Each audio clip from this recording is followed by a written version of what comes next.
ఇప్పటివరకు చాలా బ్రెడ్ హల్వాస్ చూసే ఉంటారు. కానీ ఇప్పుడు నేను చెప్పబోయే బ్రెడ్ హల్వా చాలా బాగుంటది. పంచదార లేకుండా చాలా ఈజీగా చేసుకోవచ్చు. క్రీమీగా టేస్టీగా చాలా బాగుంటది. ఇప్పుడు ఇది చాలా ఈజీగా కూడా చేసుకోవచ్చు. ఒక్కసారి టేస్ట్ చూసారంటే మాత్రం చాలా బాగా నచ్చుతుంది అనమాట. దీనికి కావాల్సిన ప్రాసెస్ ఏంటనేది పూర్తిగా చెప్పేస్తాను. వీడియో మొత్తం కూడా చూసేయండి.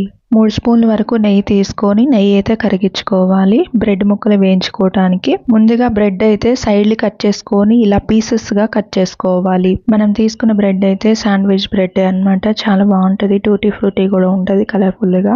గ్యాస్ మీడియం లో పెట్టుకొని ఇలా రెండు వైపులు తిప్పుకుంటూ కూడా గోల్డెన్ కలర్ లోకి ఇలా వేయించుకోవాలి తీసుకున్న బ్రెడ్ అంతా. 1 కప్పు ఫుల్ కప్ అయితే ఇలా బెల్లం తురుముకొని తీసుకోవాలి. 1/2 కప్పు వాటర్ తీసుకొని బెల్లాన్ని బాగా కరిగేటట్టు కరగబెట్టుకోవాలి. బెల్లం కరిగిపోయిన తర్వాత ఫిల్టర్ చేసుకొని తీసుకోవాలి. గ్యాస్ మీడియం లో పెట్టుకొని బెల్లాన్ని కరిగించుకుంటూనే యాలక్కాయ పౌడర్ కూడా 1/2 టీ స్పూన్ అయితే తీసుకొని 3 నిమిషాల పాటు బాగా కలుపుకుంటూ ఉంటే కొంచెం జిగురుగా అంటే లైట్ గా పాకం లాగా వచ్చి ఉంటది అనమాట. చేతితో పట్టుకుంటే ఇలాగ అంటుకుంటూ ఉండాలి. ఈ స్టేజ్ లోనే ఇంకా గ్యాస్ అనేది సిమ్ లో పెట్టేసుకొని బ్రెడ్ ముక్కలు మొత్తం కూడా దీంట్లోకి తీసేసుకోవాలి. ఇలా పాకంలోకి తీసుకున్న తర్వాత స్లోగా గెంటతో కలుపుకుంటూ ఆ పాకంలోకి డిప్ చేసేసుకుంటే మంచిగా బాగా పట్టేసి ఉంటది అనమాట. ప్రతి పీస్ కూడా ఇలాగా మొత్తం కూడా పట్టేసి ఉంటది. ఈ స్టేజ్ లోనే ఇంకా గ్యాస్ కూడా ఆఫ్ చేసేసుకొని ఇంకా అలా కలిపేస్తూ ఉన్నామంటే స్లోగా బ్రెడ్ పీసెస్ కి బాగా పట్టేసి ఉంటది. ఇలా క్రంచీగా చాలా బాగుంటది అనమాట.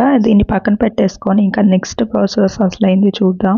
బాగా చిక్కగా ఉన్న పాలు 1/4 కప్ అయితే తీసుకోవాలి. ఇలా తీసుకున్న తర్వాత ఈ పాలని గ్యాస్ మీడియం లో పెట్టుకొని బాగా పొంగొచ్చేంత వరకు పొంగించుకున్న తర్వాత ఈ స్టేజ్ లోనే గ్యాస్ మీడియం లో సిమ్ లో మార్చుకుంటూ ఇలా బాగా కలుపుకుంటూ ఉంటే క్రీమీగా కోవా లాగా రెడీ అయిపోతుంది. ఇప్పుడు గ్యాస్ సిమ్ లో పెట్టుకొని 1/2 టీ స్పూన్ పంచదార తీసుకొని బాగా కలిసేటట్టు పంచదార అంతా కలిసిపోయేటట్టు కలుపుకోవాలి. పంచదార అంతా కరిగిపోయిన తర్వాత ఈ స్టేజ్ లోనే ఇంకా స్టవ్ ఆఫ్ చేసేసుకొని ఒక బౌల్లోకి తీసుకోవాలి. ఇలా బౌల్లోకి ఇప్పుడు తయారు చేసి తీసుకున్న కోవా క్రీమ్ అనేది అలా అడుగున 3 స్పూన్లు అలా వేసేసుకొని ఇలా బ్రెడ్ పీసెస్ వేసేసుకొని ఇప్పుడు జీడిపప్పులు కూడా ఇలాగ సన్నగా ముక్కలు కట్ చేసి వేసుకొని ఇప్పుడు దీని పైన కూడా మళ్ళీ కోవా క్రీమ్ అనేది ఇలా వేసేసుకోవాలి. ఇలా పైన వేసేసుకున్న తర్వాత ఇలా ఒక పీస్ అనేది తీసుకొని అలా తింటూ ఉంటే క్రంచీగా చాలా బాగుంటుంది అనమాట. 1/2 అవర్ తర్వాత మాత్రం మళ్ళీ మెత్తబడిపోతుంది. ఇలా చేసిన వెంటనే అలా వేడి మీద తినేస్తూ మాత్రం చాలా బాగుంటది అనమాట. మీరు కూడా ఒకసారి ఖచ్చితంగా ట్రై చేయండి. ఇదే ప్రాసెస్ లో